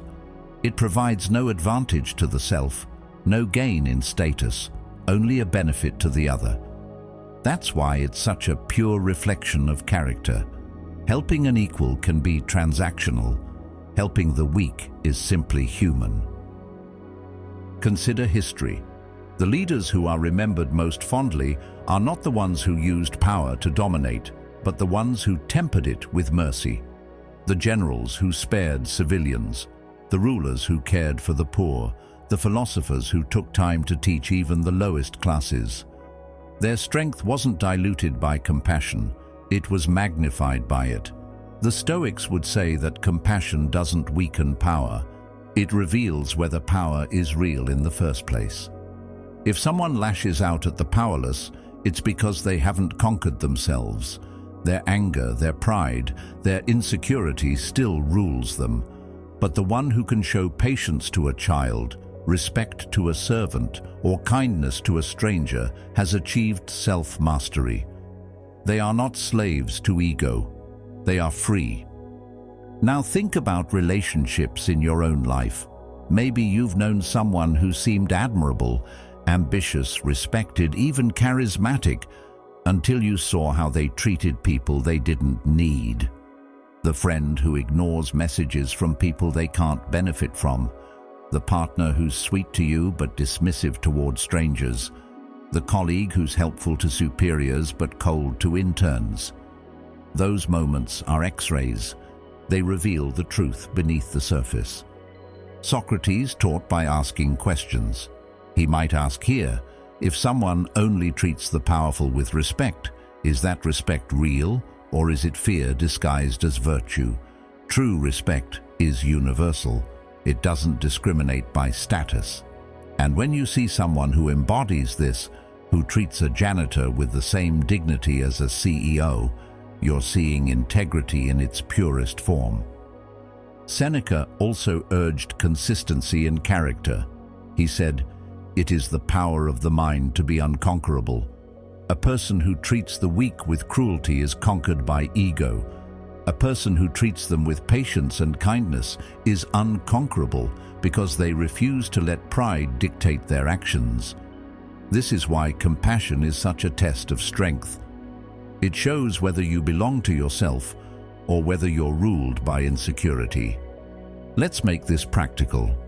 Next time you want to know someone's character, don't listen to how they speak about values. Watch how they act when there's nothing in it for them. Notice how they treat the service worker, the child, the stranger. And in your own life, ask yourself, how do I act when compassion is optional? Do I offer kindness only when it benefits me, or do I see every person as worthy of dignity? So the next time you want to measure someone's strength, don't look at their titles, their confidence, or their achievements. Look at how they treat those with no power over them. That's the truest reflection of who they are. And remember, real strength isn't crushing the weak. Real strength is protecting them, because compassion isn't a soft option, it's the highest form of mastery. Truth 15. Fear of being forgotten fuels attention-seeking. There's a certain kind of person we've all seen, the one who can't stop posting online, who floods every conversation with stories about themselves, who always has to be the center of the room. At first glance, it looks like confidence. They appear bold, charismatic, larger than life. But if you look closer, if you really pay attention, you often find something else beneath the surface. The show isn't built on strength. It's built on fear. Fear of being forgotten, of fading into the background, of being invisible. The louder the performance, the deeper the wound of neglect. Carl Jung once said, "Loneliness does not come from having no people about one, but from being unable to communicate the things that seem important to oneself." People who constantly seek attention are often wrestling with this loneliness. They're not loud because they're full. They're loud because they feel unseen. The attention becomes a substitute for real connection, a way to patch the inner fear that if no one is watching, they don't matter at all. Think about it in daily life. The co-worker who interrupts constantly, needing every idea to pass through them, isn't overflowing with confidence. They're terrified that if they don't stand out, they'll disappear. The friend who can't stop posting their perfect life isn't secure in their joy. They're afraid that if they don't perform it, no one will believe they have it. And the person who dominates every room doesn't always love attention. They fear silence, because in silence, their insecurity echoes back. Epictetus also warned against attaching our value to things outside of us. He wrote, "If you want to improve, be content to be thought foolish and stupid." That's the opposite of attention-seeking. True strength is the ability to live without needing constant validation. But for someone afraid of being forgotten, the idea of being unseen feels unbearable, so they chase visibility, mistaking it for worth. Let's take this deeper. Where does this fear come from? Often, it begins in childhood. A child who grows up unseen, ignored, overshadowed, or dismissed, learns to perform to earn attention. Maybe they became the funny one, the loud one, or the high achiever. Their identity was shaped around being noticed, because in their mind, being unseen meant being unloved. As adults, that script doesn't disappear. It just gets louder. The adult still performs, still posts, still interrupts, because the inner child is still afraid of fading into the background. Aristotle reflected on the nature of human beings when he said, "Man is by nature a social animal. We crave recognition because we're wired for connection, but when the craving turns into desperation, it reveals fear, not nature. Healthy connection is mutual, quiet, and steady. Desperate attention-seeking is loud, exaggerated, and fragile. One builds real bonds, the other creates endless hunger." Socrates asked questions that cut through illusions. He might ask here, "If your worth depends on being remembered, what happens when memory fades? Are you worthless then?"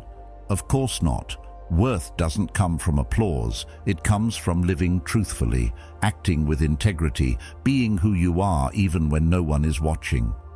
The attention seeker forgets this, and so they perform louder and louder, trying to hold back the tide of forgetfulness, but the tide always comes. Let's pause and turn this inward. Ask yourself, when do I perform to avoid invisibility? Do I post not to share but to be seen? Do I exaggerate in conversations, not to connect, but to dominate? Do I fear silence because silence makes me feel small? These are uncomfortable questions, but they point to the heart of the matter. Carl Jung also noted, "Your vision will become clear only when you can look into your own heart." If the vision of yourself depends on the eyes of others, you'll always live in blur. But if you look inward, face the wound of neglect, and accept your own worth without external confirmation, then you no longer fear being forgotten. You live fully, even in silence. The need to be remembered is often the need to soothe old pain, but the Stoic way urges examination, honesty, and acceptance.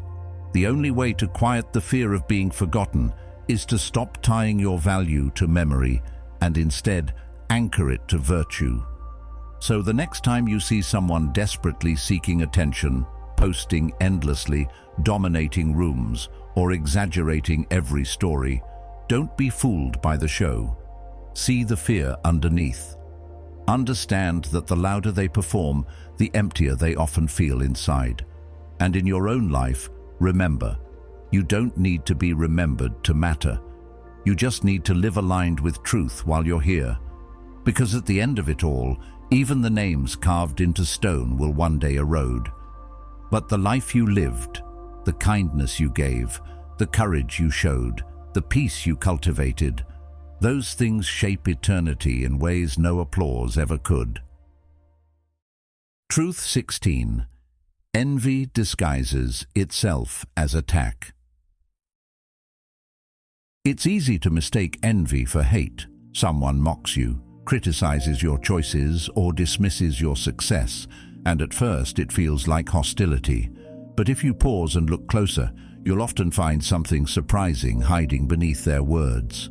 What looks like hate is often envy in disguise. People don't always attack because they despise what they see. More often, they attack because they secretly crave it, but believe they can't have it. Their insults are just the echo of a frustrated desire. The Stoics understood envy as one of the most corrosive emotions. Epictetus warned, "When you see someone honored above you or more prosperous, reflect what power they have received in exchange for that." Instead of allowing envy to fester into attack, the Stoic approach is to recognize the cost behind appearances. The envious person, however, doesn't do this. They don't examine, they don't reflect.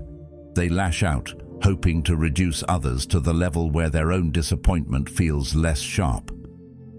Think about how this plays out in real life. A friend hears about your new opportunity and makes a joking comment that undercuts your achievement. A colleague criticizes your work ethic right after you receive praise. A stranger online mocks your appearance or lifestyle, not because they know you, but because something about you triggers what they wish they had. These moments sting, but if you look at them through the lens of envy, you realize something important. Their attack says more about what they lack than about who you are. Seneca once said, "It is not the man who has too little, but the man who craves more that is poor." Envy is poverty of the soul. It convinces people that the joy, success, or strength they see in others only highlights their own emptiness. So instead of facing their craving honestly, they turn it into attack. They try to bring others down, hoping it will relieve their sense of lack. But envy never relieves. It only deepens the wound. Envious attacks fall into the second category.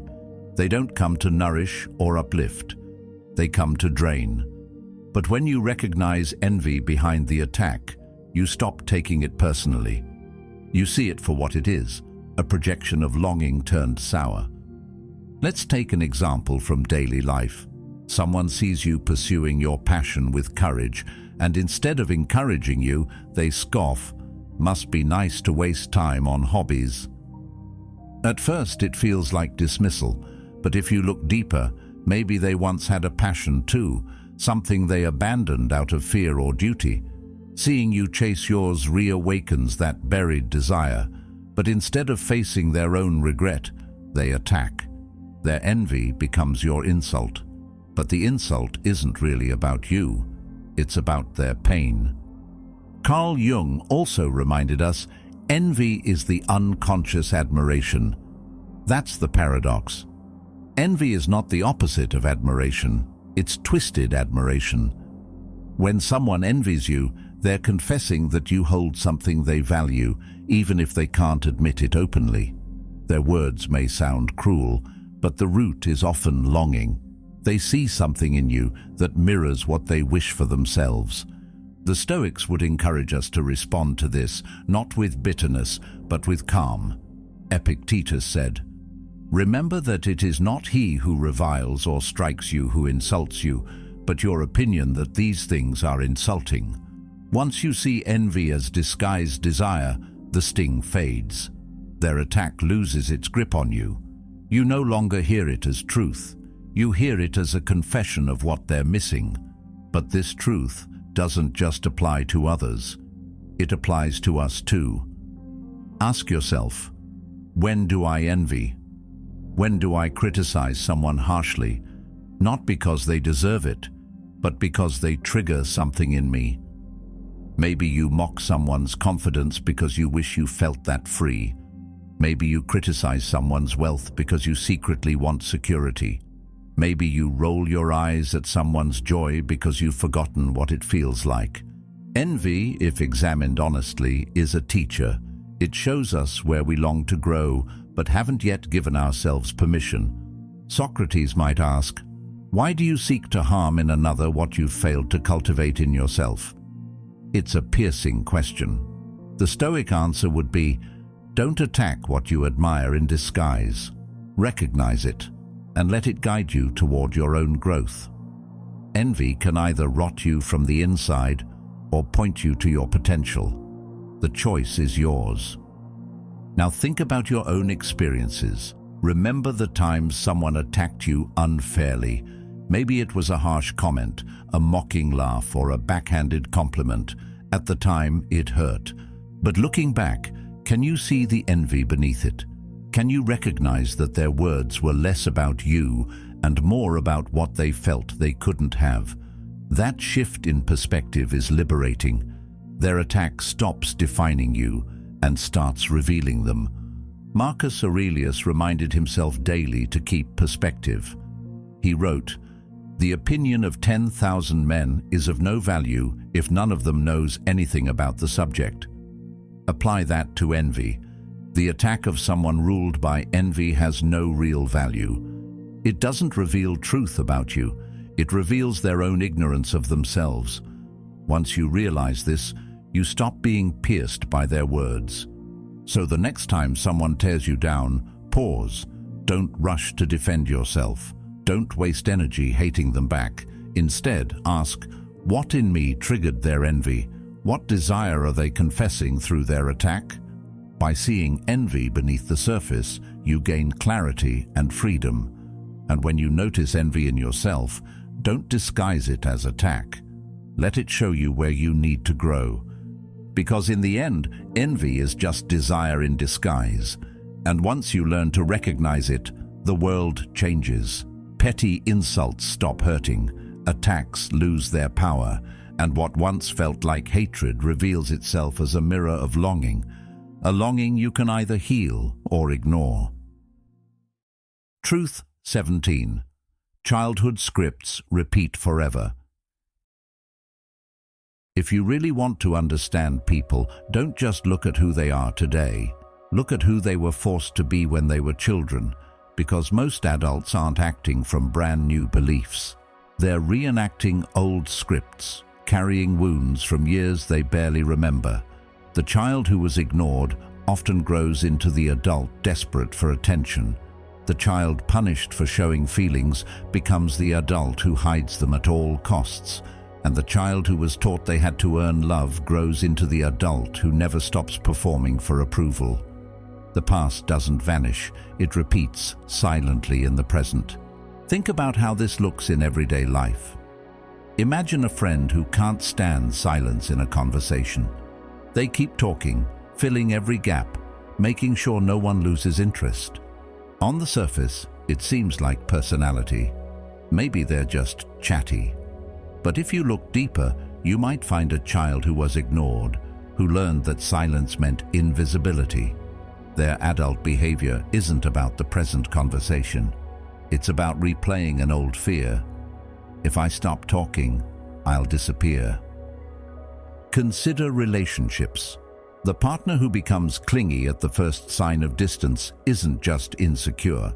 They might be reenacting the fear of abandonment they felt as a child. The person who shuts down in conflict, avoiding emotion at all costs, may not be cold-hearted. They might be replaying the lesson they learned long ago, that feelings bring punishment. And the overachiever, the one who can never rest because they always need to prove themselves, they're often driven by a childhood where love was conditional, given only when they excelled. Each adult pattern is a confession of a child's wound. Socrates once said, "Know thyself." This truth lives at the heart of it. If you want to know yourself, you must be brave enough to ask, who was I forced to be as a child? Was I forced to be the peacekeeper, the performer, the strong one who never cried? Those roles didn't disappear when childhood ended. They became ingrained scripts, and unless we confront them, we keep acting them out, even when they no longer serve us. Carl Jung added, "Nothing has a stronger influence psychologically on their environment, and especially on their children, than the unlived life of the parent." This means childhood scripts don't just shape us, they ripple forward. The unresolved wounds of parents often become the burdens of their children. A parent who felt invisible may raise a child who becomes the stage for their own need to be seen. A parent who was punished for weakness may teach their child to hide emotions. The cycle repeats unless someone decides to break it. The Stoics would call breaking the cycle an act of courage. Epictetus said, "No man is free who is not master of himself." To master yourself, you must master the old scripts. You must see them clearly, admit where they came from, and choose differently. Otherwise, childhood keeps writing your adulthood. Think about your own life. Maybe you avoid conflict because, as a child, conflict always led to pain. Maybe you chase recognition endlessly because, as a child, you felt invisible without achievement. Maybe you withdraw emotionally because, as a child, vulnerability was unsafe. These patterns aren't random. They're rehearsals of roles written long before you had the power to question them. Marcus Aurelius also practiced this reclamation. In his meditations, he constantly reminded himself not to be ruled by what others expected, but to live by reason and virtue. He knew that society, like childhood, tries to script us. And he knew the only way to be free was to step back and examine those scripts, keeping what was true, discarding what was false. So how do you begin to break free? The first step is honesty. Ask yourself, what part of my life feels less like a choice and more like a compulsion? Do I overwork because I want to, or because I learned as a child that love had to be earned? Do I avoid intimacy because I value independence, or because I learned as a child that closeness brings pain? These questions are uncomfortable, but they are the doorway to freedom. Plato said, "The beginning is the most important part of the work." Childhood was our beginning, and it wrote powerful scripts.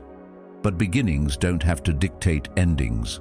With awareness, with reflection, and with the kind of courage the Stoics practice daily, you can choose new scripts. You can live not from wounds, but from wisdom. So remember this, people rarely act from new beliefs. They act from old wounds. The child ignored becomes the adult desperate for attention. The child punished for emotion becomes the adult who hides feelings. The child who learned love was conditional becomes the adult who never stops performing. If you want to truly read someone, or yourself, ask, who were they forced to be as a child? The answer will tell you more than any surface behavior ever could. Truth 18. Patterns are silent confessions. If you really want to know someone, don't just listen to what they say. Watch what they do, over and over again. Words can be rehearsed, masks can be carefully maintained. But patterns don't lie. They slip out quietly, almost unnoticed, but they reveal the deepest truths about a person's inner world. Someone who disappears from every relationship isn't just unlucky. They're confessing a fear of intimacy. Someone who fills every hour with work isn't just ambitious. They're confessing a fear of stillness. Patterns are like confessions, spoken without words. If you learn to read them, you can see what even people don't admit to themselves. People may claim to be fine, confident, or at peace, but if their actions repeat the same story of avoidance, fear, or longing, those actions reveal more than their words ever could. Patterns are like footprints. They trace the path of the unconscious, and if you follow them, you'll end up at the core of someone's hidden wounds. Think about how this shows up in daily life. A friend who constantly cancels plans last minute isn't just busy. They may be confessing that closeness overwhelms them. A colleague who brags endlessly about working late nights may not be dedicated.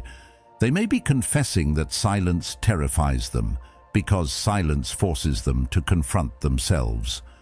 A partner who repeatedly avoids emotional conversations isn't just bad at talking.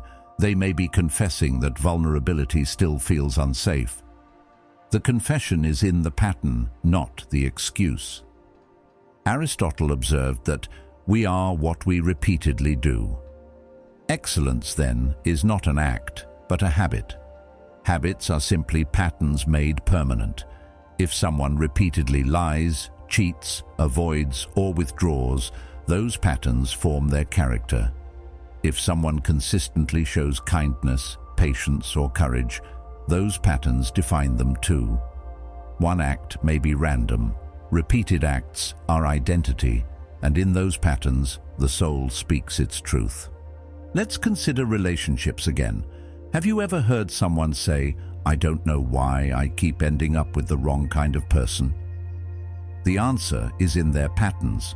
They may unconsciously seek partners who mirror old wounds, choosing neglectful people because neglect feels familiar. Or they may sabotage relationships in the same way each time, confessing through action that closeness still terrifies them. The words say, "I want love." The patterns say, "I'm afraid of it." Which one do you trust? Always the pattern. Patterns reveal whether someone has conquered themselves or not. The person who reacts with anger again and again hasn't conquered their temper. The one who withdraws every time conflict arises hasn't conquered their fear of confrontation. Patterns show where self-mastery exists and where it's absent. To read people is to watch for these victories and failures written in repetition. But let's not keep this truth only aimed at others. It applies to us as well. What are your patterns? Do you procrastinate when faced with fear? Do you avoid difficult conversations? Do you chase validation again and again? Each of these habits is a silent confession. The Stoics emphasized daily reflection as a way of catching these patterns. At the end of each day, they would review, where did I act well? Where did I fall short? Where did I repeat the same mistakes? So here's the practical takeaway. When reading people, don't get caught up in the excuses. Excuses change. Patterns don't. If someone disappears every time things get close, that's the truth. If someone fills their life with endless noise to avoid stillness, that's the truth. If someone treats every conflict with anger, that's the truth. The confession is written in the pattern, and when you learn to see that, you stop being fooled by words. So remember this: people don't always tell you their pain, but their patterns will. If you learn to read the repeated behaviors, the way they avoid, the way they cling, the way they overwork, the way they withdraw, you'll learn more than their words could ever reveal. Patterns are silent confessions, and if you have the courage to see them, both in others and in yourself, you'll begin to read souls instead of masks. When you step back and really see people, you realize this: no one is only what they appear to be. Every mask, every silence, every pattern is just a clue pointing to the deeper story of a soul trying to survive. And the more clearly you see others, the more clearly you'll see yourself. That's the gift of these truths. Not just understanding people, but awakening to your own life with honesty and strength. If this spoke to you, stay with us. Watch one of the videos now appearing on your screen and continue the journey of seeing deeper, living wiser, and walking the Stoic path. Thank you for being a part of Stoic Journal, where together we learn not just to survive, but to live with clarity, courage, and compassion.